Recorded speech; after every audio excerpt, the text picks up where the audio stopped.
Let's get into our special guest today. Her name is Pamela Hadfield. She's the co-founder of Eastra Health, the first female-focused brand discovering and developing psychedelic-inspired medicines for women's healthcare. Eastra's vision is to help women thrive through the various stages of life with innovative healthcare solutions that spark inspiration, healing, and connection. She's passionate about the cross-section of psychedelics, femtech, and the advancement of women's healthcare. She's also the co-founder of HelloMD, first telehealth and educational platform for health and wellness cannabis consumers. HelloMD has seen hundreds of thousands of patients via virtual consultations, and it's operational across North America. Pamela is also a strategic advisor to the psychedelics company Numinous and is the host of a popular show on Clubhouse, the Blisscast show, Cannabis, Psychedelics, and Mindset, which airs on Psychedelic Clubhouse. Pamela has been featured on the cover of Dope Magazine, the New York Times, the Rolling Stone Magazine, Forbes, Now This, Elle Magazine, TechCrunch, and many others. She's been featured on CBS Sunday Morning, and 7x7 Magazine listed her as a Hot 20 perennial San Francisco Bay Area innovators. Wow, that's a lot of stuff. Welcome, Pamela. We're happy to have you. Thank you. Thank you for such a warm welcome, and happy birthday, Noah, and happy birthday, Ted. There you go. Did I get it right? You did. You did. Noah's uncle, but that's all right. Is your Noah's your uncle's name Noah That's also? great. It's Howard. Happy Thank you. birthday. And 7-11 is a lucky number, and it was my birth weight. So.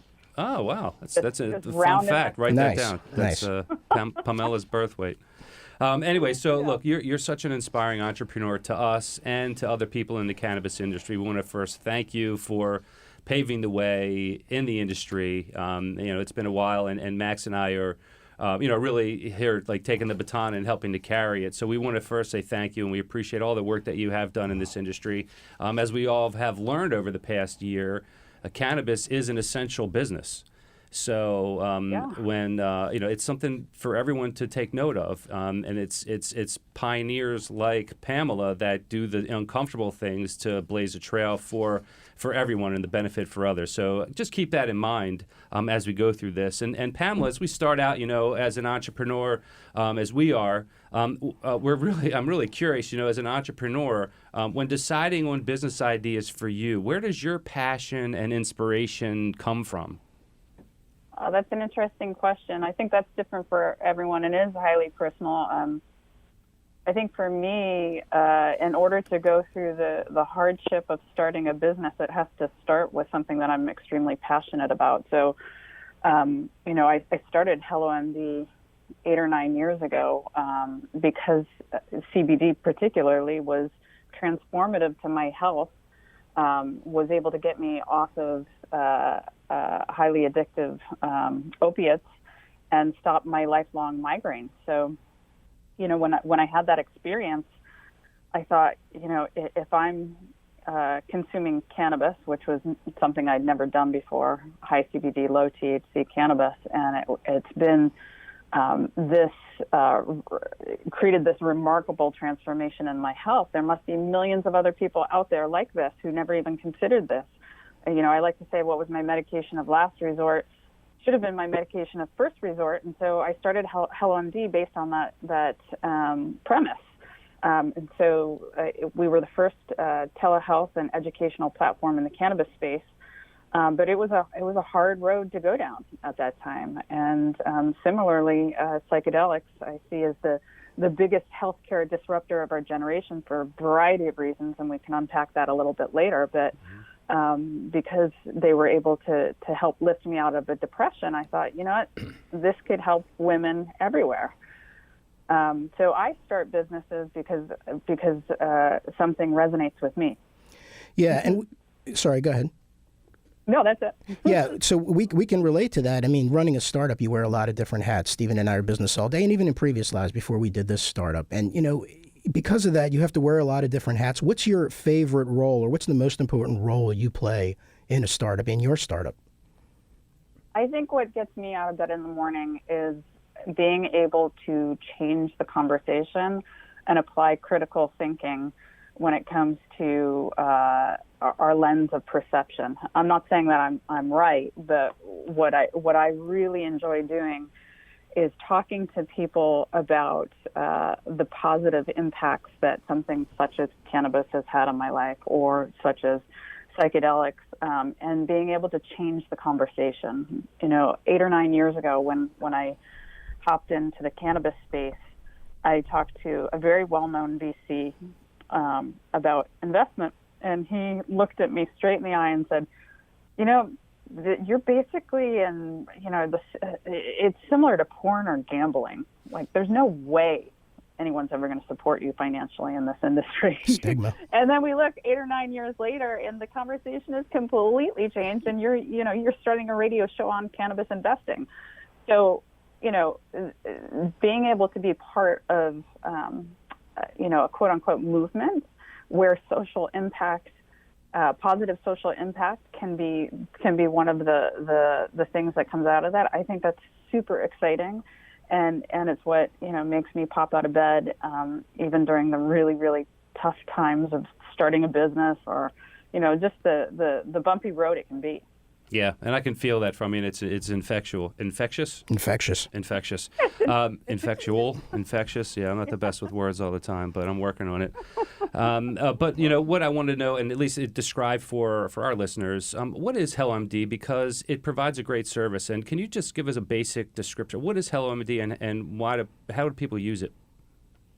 Right. So when we started back in the day, 8 or 9 years ago, you would need to go to a cannabis clinic, or a doctor that was willing to prescribe cannabis.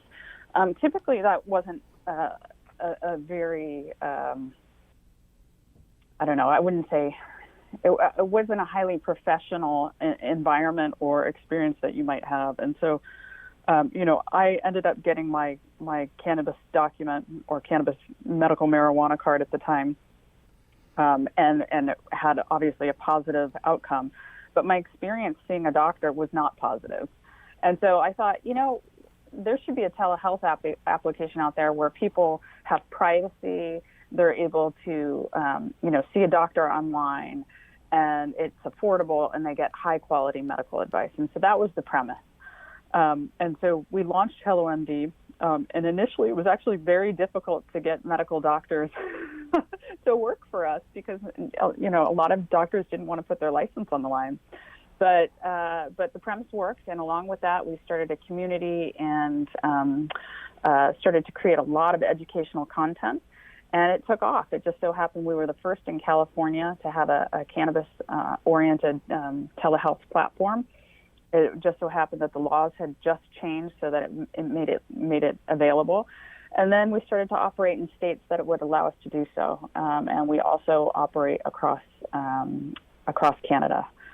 So we're the premier partner of Shoppers Drug Mart up there, which is the equivalent of the CVS or Walgreens here.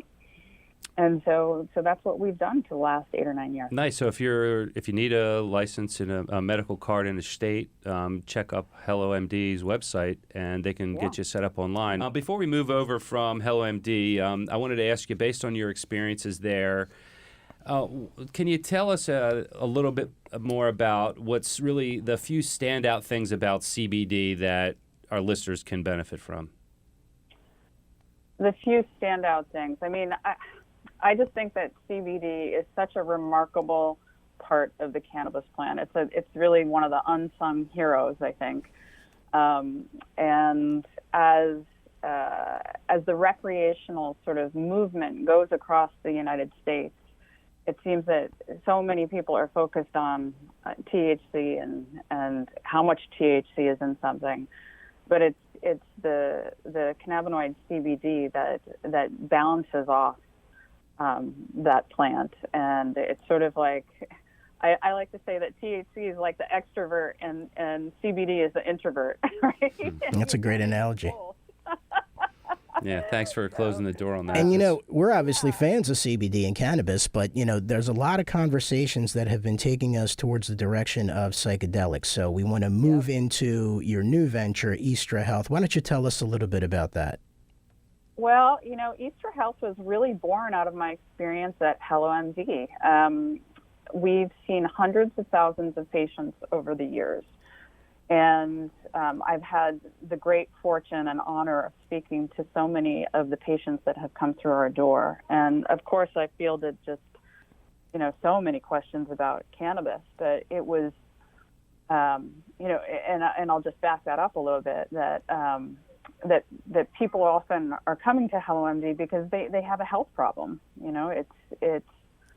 We have a mental health crisis in our society. I think everyone knows that, but people have a lot of different health challenges. And it was about 3 years ago that people started to ask me in droves about psychedelics. And I was a little bit uncomfortable because I didn't know that much about it at the time. And I was definitely, I'm not a doctor, and I wasn't qualified to answer some of these questions. And they were pretty consistent with, how can psychedelics help me with my depression, my trauma, my chronic pain? Where can I gain access to psychedelics, which of course, is challenging for most people. And is it going to help me? So it was at that point that I started to take a deep dive into the psychedelic science and research and realized we're in the midst of a psychedelic renaissance. The science has been happening in earnest, and a lot of it over the last decade, and it's proving out that psychedelics are really a healthcare disruptor on so many different levels, if not just for mental health care, but we're at the tip of the actual iceberg of what we believe psychedelics can do in terms of addiction, mental health care, chronic pain, so on and so forth. So I became a strategic advisor to Numinous, which is a well-known psychedelics company up in Canada. I got to know a lot of people in the industry. But then I started to think about my experiences at HelloMD, and the one thing that I saw over the years that was so clear were women suffer disproportionately from so many different kinds of health challenges, whether it's depression, anxiety, fibromyalgia, migraine, so on and so forth. So I really started to consider, what is the cross-section of femtech, women's healthcare, and psychedelics? And can I move into this industry and somehow merge these together and have positive social impact on women's health? Because not only do we suffer disproportionately from so many different things, we're often overlooked in modern-day medicine. We've been left out of clinical trials. When trials do actually happen these days, the results aren't differentiated based on gender. So, a lot of the drugs that are on the market today that we take, both men and women, have actually been designed for male biology.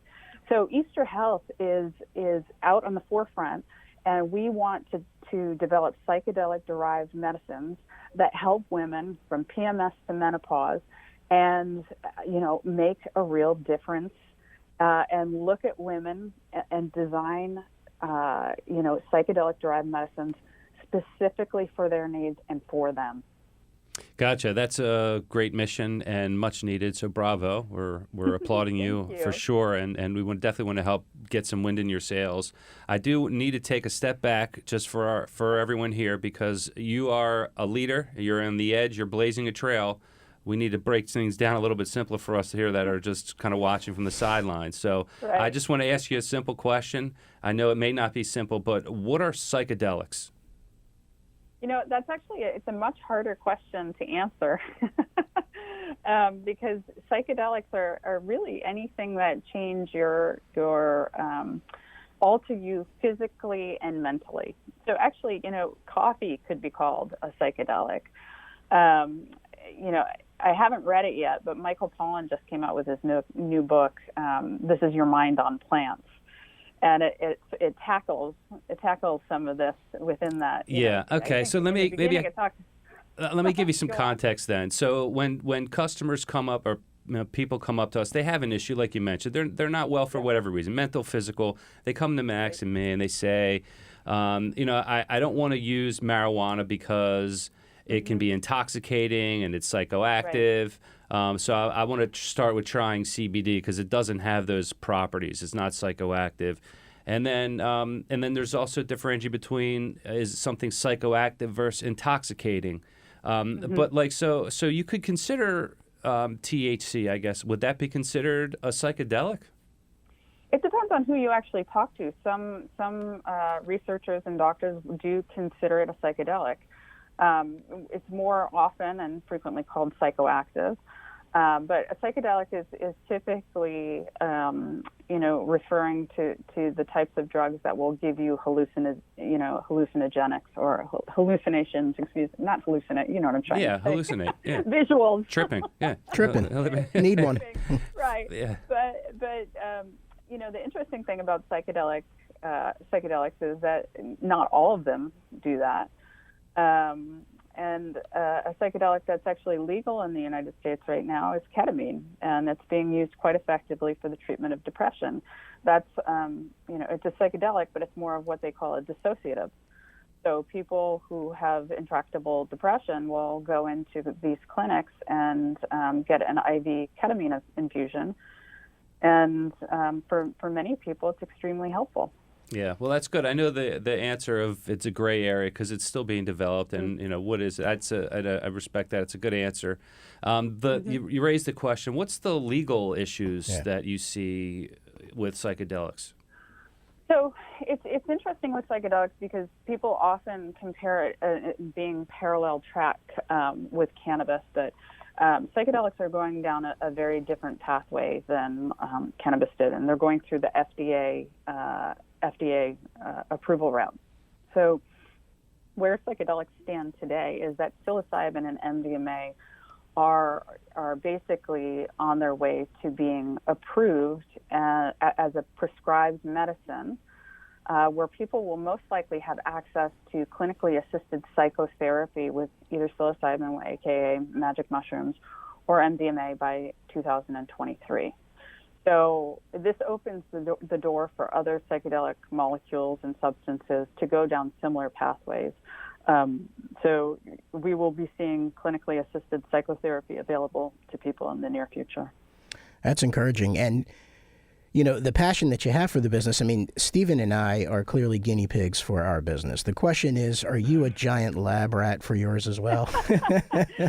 Well, it's an interesting question, and I'm asked that quite frequently. And depending on what it is, yes. But, when we were in the middle of COVID, I really hit rock bottom in terms of just feeling depressed. And I'm not a depressed type of person. And, I talked to a couple of doctors, and they suggested I go on to SSRIs. And I'm all for SSRIs if they work for you. But for me, that just wasn't a pathway I wanted to go down. And so somebody suggested that I try microdosing LSD, and I was fortunate to have some access to the substance. And microdosing is subperceptual, just like it is with cannabis. And so I microdosed LSD for every third day for about 3 months. But I will say after the first week, I felt right as rain. Like it was, whether it's a placebo or not, it worked for me. And I'd had positive experiences with psychedelics, from college years onward. But the microdosing of LSD really opened my eyes to wow, again, this could really help people. Well, it's interesting. And now applying it to women's health, is it, do you see it acting as like a fountain of youth and delaying menopause, or is this some sort of estrogen replacement? What is that where Eastra comes from? Can you fill in some gaps for me there? So I'll just talk about the name because you just you said where it comes from. So we named it after the goddess Eastra, which is the goddess of spring and rejuvenation. So I am not saying that taking psychedelics is going to give you the fountain of youth. But what we do believe, and science is on our side, is that there is an antidepressant effect with psychedelics that is well known, and we're also in the midst of doing research on other aspects to not only help with mood disorder but potentially sexual dysfunction and other aspects of menopause. Menopause can be treated with hormonal replacement therapy, and it can be quite effective for many, many people. I know a lot of my female friends said it was a lifesaver for them. And for many people, SSRIs or SSNIs are helpful. But we believe that there are other other avenues that we have not gone down, and that there aren't enough solutions for the myriad of symptoms that people have, whether that's during PMS, and this is related to estrogen and the drop of estrogen. But we believe that there's a play between the drop in estrogen and serotonin and psychedelics that could potentially help a lot of people. Why do you think there's still such a gap in the support of women's health? I mean, why do you think that is in 2021? It's I think that it's a mystery question, but when you start to look into it, it's extremely infuriating. Yeah, I imagine so. And there are companies out there that are addressing this, and obviously femtech is a hot sort of trend to support women and women's health. But the reality is that we are still overlooked. We're taking drugs designed for men, as I said before, and a lot of men have Viagra for sexual dysfunction, but what women don't have anything, right? And I don't want to say that women are sexually dysfunctional, but I'm saying that loss of libido is an actual thing that happens during menopause and at other times of life. So why is it that we've been given the short end of the stick? So I can't answer that question fully. Yeah. Hopefully you're helping to change that. Well, that's what's going on. I'd like to. Yeah, it's been a hot topic. Hello there, Max Sobel. Hello, Steve Wall. This is our first segment that we're talking about cannabis investments. We're not talking about a cannabis investment per se, but we're talking to a cannabis entrepreneur, and has an incredible new opportunity that everyone wants to hear about. And we're building a bridge between people and cannabis, so we can't ignore the whole financial aspect. This is what makes the industry grow. This is what helps people get involved and move things forward for the betterment of everyone. Yeah, we get those questions all the time. People either looking to invest in the cannabis industry or people in the cannabis industry looking for potential investors. There are new companies popping up daily, and we have our ear to the ground. If you currently are raising capital, or if you're an investor looking for an opportunity, please do feel free to reach out to us at 443-743-2444, and we will connect you. You can text that number as well. Right. This week, we have Pamela Hadfield from Eastra Health. Pamela's a successful cannabis entrepreneur, like I mentioned, with her company, HelloMD. She's now launching the first ever women-focused psychedelic healthcare company. Pamela, tell us about this investment opportunity with Eastra Health. What do people need to know? Well, what people need to know is that the psychedelic industry it's a nascent industry, and yet it is on the forefront of what I believe to be the next biggest healthcare disruptor of our generation. And I'm not alone in saying that. Psychedelics are going through the normal drug approval channels. So when we talk about psychedelics, this isn't about going and having an acid trip with your friend. This is about psilocybin, MDMA, and other differentiated psychedelic molecules that are becoming real drugs, whether they're still plant-based and being consumed or going through the pharmaceutical path. They're very quickly going down the route of becoming legal in both Canada and the United States. As I said before, clinically assisted psychotherapy through MDMA and psilocybin will be available by 2023. When we talk about investment opportunities, similar to cannabis, a lot of these companies, Atai, which Peter Thiel invested in early on, Compass Pathways, Numinous, MindMed, they first go public on the Canadian Stock Exchange, and now we're seeing actually that they're going public on the NASDAQ. So there's real opportunity here. It's a billion-dollar industry. It's on a trajectory from an investment standpoint similar to cannabis, but I'm not sure it's going to have that sort of peak and then crash that cannabis did. But if you're interested in mental health care and healthcare in general, this is going to be the next big wave. And Pamela, you're not alone in this on this journey. So who else would you like to mention from your team there? Well, we just hired a new chief scientific officer. She's one of the leading psychedelic scientists in the world, Emmeline Maillet. Our CEO is Jeremy Wheat, who is the former CEO of Universal Ibogaine. And then we have Mitchell Osak, who is a cannabis and psychedelic veteran as well. So we have a very well-rounded team of people with a lot of experience with psychedelics, healthcare, pharma, and so on. Oh, that sounds like a great team. What phase of the fundraising are you currently in? So we're at the beginning of our journey, and we are just about to close our seed round, which is going to allow us to basically seal up some of the patent and IP stuff that we need to do, and the beginning of our research. So we are, I just fumbled my words. It's a $1.5 million seed round, so it's small, and then we're going to go right into our Series A. So, what type of investors are you looking for? Angels, convertible debt, VCs? We're looking at angels. We have quite a few psychedelic funds that are interested and are in due diligence. And so, if you're interested, you can contact us at eastrahealth.com and just fill out that contact form, and we'll get back to you. Sounds good. Perfect segue. We would like to, is there anything else that you'd like our listeners to know, Pamela, about getting in touch with you or your company or any of your endeavors? Well, I'm always available. I love talking to people. So, like I said, you can go to eastrahealth.com. We're also on LinkedIn, Facebook, Twitter, all the normal places. So if you'd like to get in touch, just give a shout out and I'll get in touch with you.